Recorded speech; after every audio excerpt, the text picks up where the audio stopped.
చెప్పడానికి ఈరోజు ఇక్కడ చూస్తా ఉన్న ఘటనే నిదర్శనం. దాదాపుగా 6 మంది చనిపోవడం జరిగింది. దాదాపుగా 7 మంది చనిపోవడం జరిగింది. ఒకే ఒక్క కుటుంబంలోనే 4 చనిపోవడం జరిగింది. ఇంకా కొంతమందికి గాయాలు కూడా అయ్యాయి. నేను అడుగుతా ఉన్నాను ఒకటి,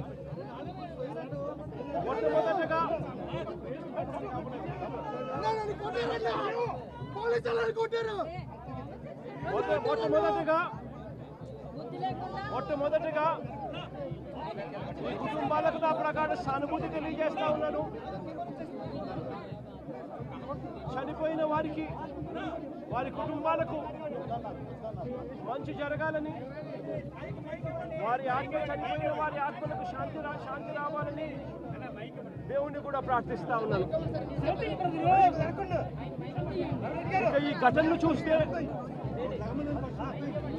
ఇక్కడ జరిగిన ఘటన, సింహాచలంలో జరిగిన ఈ ఘటన అయినా కూడా చందనోత్సవానికి సంబంధించి, ఇప్పుడు ఇవాళ జరిగిన ఈ ఘటన అయినా కూడా, లేదా మొన్న తిరుపతిలో వైకుంఠ ఏకాదశి నాడున జరిగిన ఘటన తీసుకున్నా కూడా, నేను ఒకటి అడుగుతా ఉన్నా ఈ ప్రభుత్వానికి, అయ్యా నాడు తిరుపతిలో జరిగిన వైకుంఠ ఏకాదశికి సంబంధించిన ఘటన అయినా కూడా,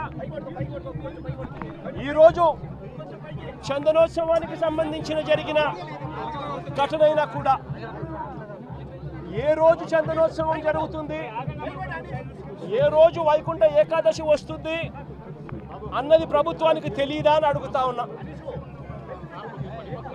ఎప్పుడు జరుగుతుందో తెలుసు. ఆ జరిగే రోజున లక్షల మంది భక్తులు వస్తారు అన్న సంగతి కూడా తెలుసు. తెలిసినా కూడా కేవలం నిర్లక్ష్య వైఖరితో అనేక మంది ప్రాణాలను బలికొన్నారు. వైకుంఠ ఏకాదశి నాడు తిరుపతిలో 6 మందిని ఇలాగే నిర్లక్ష్యం చేసి పొట్టను పెట్టుకున్నారు. అప్పుడు కూడా అంతే, చంద్రబాబు నాయుడు గారు కుప్పం పర్యటన ఉంది అని చెప్పి పోలీసులందరినీ కూడా కుప్పం పంపించారు. అందరినీ కూడా పార్కుల్లో పెట్టి, రకరకాల ఏరియాలలో పెట్టి, సడన్గా ఒక్కసారి గేట్లు ఎత్తేసి, సెక్యూరిటీ అరేంజ్మెంట్స్ లేవు కాబట్టి, పోలీసులు ఎవరు లేరు కాబట్టి